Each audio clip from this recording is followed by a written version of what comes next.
Here are a few questions about co-founders that I hear very often from students in my MBA class. Can I start a startup alone without any co-founders? If you are a first-time founder, it is not advisable to start up alone. Building a startup is incredibly hard, and you will need a partner in your journey just to maintain your sanity. A co-founder is also likely to bring along different skills and differing viewpoints, which can be critical in the success of your startup. Starting your first startup alone is also an adverse signal to investors and mentors that you could not convince even one other person to join you in your startup journey. Next, how many co-founders are ideal? Is it better or worse to have many co-founders? Data from successful startups shows that the best founding teams have 2 or 3 co-founders, not more. This is because the communication cost of keeping all co-founders on the same page grows exponentially as the number of co-founders increases. It is much easier to keep 2 people on the same page than it is to keep 3 people aligned, and keeping 4 people aligned is incredibly tough. If the co-founders of a startup are not well aligned, it usually leads to a split at the top that can break the company apart.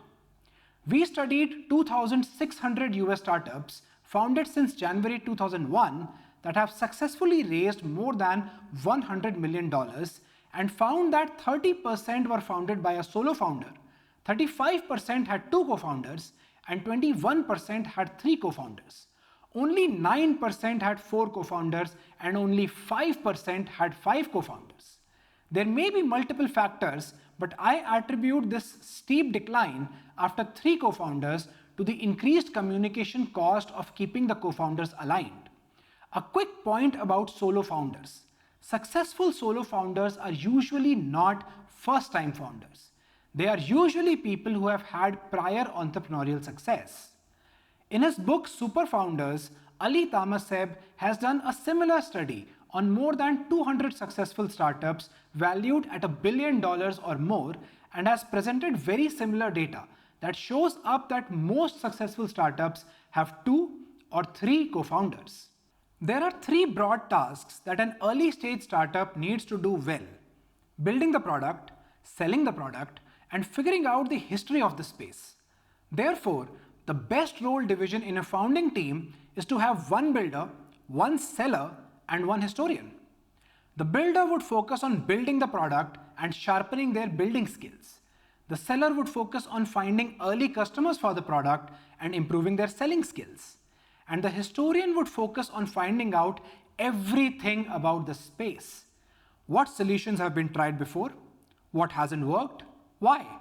Who are the key people in the space? How do you build relationships with them? If you are starting up as 2 co-founders, either the seller or the builder can take up the additional responsibility of being the historian. In the initial days, each co-founder should choose a domain and work to become better in this chosen domain. Initially, the seller may not be a great seller and the builder may not be a great builder, but eventually, both must become exceptional in their chosen domains. It is critical for each co-founder to learn how to be someone who gets things done. In the initial days of a startup, talk doesn't have much value. Only getting things done matters. Good co-founders have an incredible learning rate and can learn entire skill sets in a matter of days. How fast founders learn has a sharp impact on how far the startup goes. Students also ask me if they should start up with friends or with strangers whom they don't know well but who are passionate about solving the problem. My advice is to start your first startup with close friends, because all of you will make horrendous blunders, and you will be able to survive as a team only if there is a strong underlying friendship that can help you forgive and forget. But starting a startup with someone you are related to or in a relationship with is also not advisable, because the strain of a failing startup can tear apart your relationship as well. But for second-time founders, you are less likely to make absolute blunders. So I advise that you start up with strangers, because you can then optimize for complementary skill sets and form a better execution team. This concludes our discussion on the learning dimension of entrepreneurship. In the next video, let's take up the wealth dimension. Hey there, I'm KJ Saxena, founder of Relentless VC. The video you just watched is part of the Venture Capital and Entrepreneurship specialization, which is available absolutely for free on relentless.ventures. Go check it out.